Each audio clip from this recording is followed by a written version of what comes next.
ध्यान रखना दोस्तों कि जब आर्टिकल 13 को पढ़ोगे और आर्टिकल 12 को पढ़ोगे तो एक सेंटेंस आता है उसमें कि हम संविधान आखिर क्यों बनाए, हमने भारत के संविधान को क्यों लिखा। यही होता है कॉन्स्टिट्यूशनलिज्म का पार्ट है कि हमने भारत के संविधान को इसलिए बनाया ताकि हम 1950 से आगे के जाने वाले हैं, 1950 से पीछे तक नहीं जाने के लिए संविधान नहीं बनाया, 1950 से आगे का तक का सफर के लिए हमने संविधान को बनाया है और संविधान के लक्ष्य ये कहता है। तो उसको अगर हम प्रैक्टिकली अप्लाई करते हैं हमारी भारत की सोसाइटी में, प्रैक्टिकली हम अगर आप उसको लागू करते हैं तो हम आज की जो स्थिति हुई है भारत के अंदर क्या हो पाया है। तो मेरे अनुसार है जितना उसकी लक्ष्य था संविधान का, उसका लक्ष्य अभी तक हासिल नहीं हुआ है। इसी के वजह से जो नहीं हुआ है, सिर्फ संविधान को लागू करने के इसी दिन के लिए लागू किया गया था और सिर्फ संविधान की गुणगान करके या महापुरुषों की जो फोटो में हार पहना के रिपब्लिक को सक्सेस नहीं किया जा सकता। रिपब्लिक को अगर सक्सेस करना है तो रिपब्लिकनिज्म को समझना होगा और रिपब्लिकन जो कंसेप्ट है उसकी जो एप्लीकेशन है, उसकी जो मैकेनिज्म है, उसकी जो सक्सेस करने के लिए जो जो चीज़ें चाहिए उसके ऊपर काम करना होगा। यही सबसे बड़ी समझ होनी चाहिए, तभी जाकर रिपब्लिक कंसेप्ट सक्सेसफुल होगा। तो इसके लिए कुछ आंकड़े आपको लोगों को बताना चाहता हूं। इस कुछ आंकड़े ऐसे हैं कि हम भारत की जो डेवलपमेंट की जर्नी रही है, क्या सच में हम डेवलप हो गए हैं या सच में हम जो अधिकार, जो डिग्निटी और जो डेवलपमेंट संविधान में सुनिश्चित किया गया था 1950 में, क्या उसको सही से हम मिला पाए हैं। तो इसको जानने के लिए कुछ इंडेक्स जो है, जो इंडेक्स दुनिया भर में कंट्रीज को जो रिसर्च किया जाता है, कुछ रिसर्च यूनो से होता है, कुछ जो एजेंसीज होते हैं उनकी कुछ रिसर्च है। उस रिसर्च को अगर हम पढ़ते हैं तो कुछ ऐसे आंकड़े हैं जो कि हमारे भारत की यात्रा को हम सक्सेस हुए हैं या उसमें कुछ कमी रहा है, उस आंकड़े से हम उसको पता लगाएंगे। इसलिए कुछ आंकड़े पढ़ने जा रहा हूँ। आगे के लिए देखेंगे हम भारत की जो पोजीशन है, किस किस आंकड़े में हम कितने पोजीशन पे है और उसी के हिसाब से हम उसको मेजर करेंगे कि भारत का जो सफलता है वो किस तरफ हम आगे बढ़े हैं या कहाँ तक आगे नहीं बढ़ पाए, उसको हम फिर से देखेंगे। तो दोस्तों कुछ आंकड़े देखते हैं क्या क्या वो है।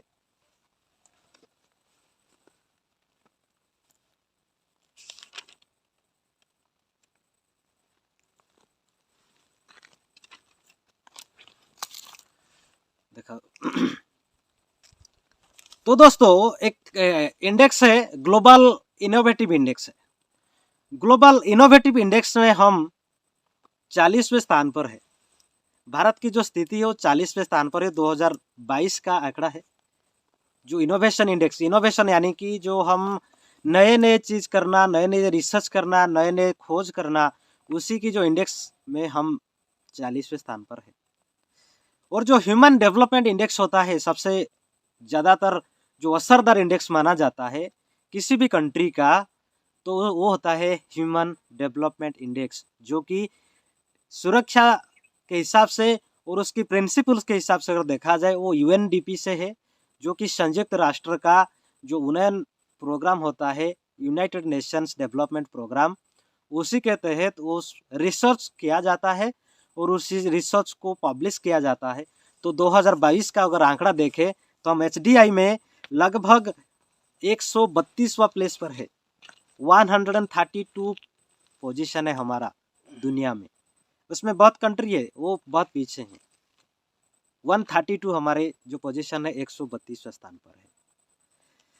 तो जो कॉम्पिटिटिवनेस इंडेक्स है, वर्ल्ड कॉम्पिटिटिवनेस इंडेक्स जो है, मतलब हम कितना प्रतिद्वंदी करते हैं, हम साइंस में, रिसर्च में, किसी भी फील्ड में, एजुकेशन की फील्ड में हम कितना रिसर्च करते हैं, वो सारी की सारी जो होता है उसको कॉम्पिटिटिव इंडेक्स बोला जाता है।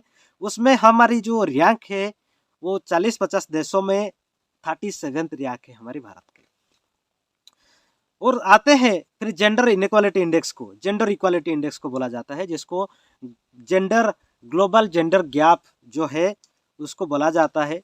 अभी जो डावोस में जो कॉन्फ्रेंस हुई थी उसके हिसाब से भी एक डाटा आया था, और जो आंकड़ा है उसके हिसाब से जो जेंडर गैप यानी कि स्त्री पुरुष समानता, यानी कि पुरुष और महिला जो है स्त्री पुरुष समानता की जो इंडेक्स है उसमें भारत की जो रैंक है वो बहुत नाजुक है, बहुत खराब है, और उसमें हम 135 रैंक पर है। भारत 135 रैंक पर है। Out of 146 countries India rank is on 135। उसके बाद आता है वर्ल्ड हैप्पीनेस का जो रिपोर्ट आया था, पिछले साल में आया था 2022 में। वर्ल्ड हैप्पीनेस रिपोर्ट का जो आया था उसमें हमारा जो नंबर है 136वें नंबर पर है। लगभग 145 कंट्रीज है उस लिस्ट में, लेकिन बहुत छोटे छोटे देश है, फिनलैंड है, आइसलैंड है, न्यूजीलैंड है, ऐसे छोटे छोटे कंट्री इवन बहुत खुश है, भारत से आगे है, उनकी आंकड़े में भारत से बहुत आगे है।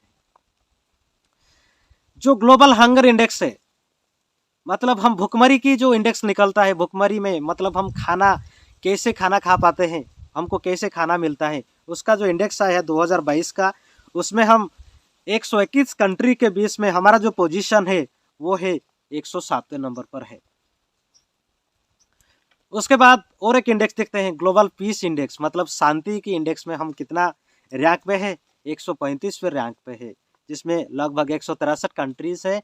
Out of 163 countries our India's position is 135 in that rank. उसके बाद अगर देखेंगे हमारी भारत की जो लोगों का जो पर कैपिटा इनकम होता है, मतलब जो पर कैपिटा इनकम आप लोग समझ रहे हो, इकोनॉमिक्स का एक कंसेप्ट है। पर कैपिटा इनकम मतलब हर इंसान उसका जो इनकम होता है उसका एक इंडेक्स आता है।